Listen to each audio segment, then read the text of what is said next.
ជំរាបសួរលោកគ្រូខ្ញុំឈ្មោះសៀងវិទ្យាការនេះមកបង្ហាញអំពីកូដដែលយើងរៀនថ្ងៃមុន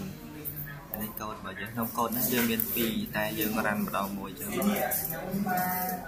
ហើយនេះកូដទី1របស់យើងហើយយើងជួយរ៉ាន់មក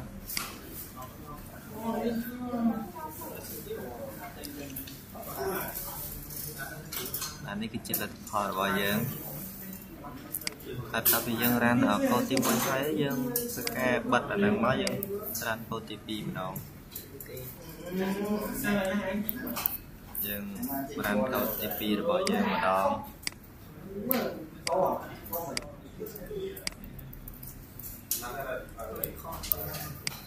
បាទនេះគឺជាកូដទី2របស់យើងហើយយើងធ្វើការរ៉ាន់មក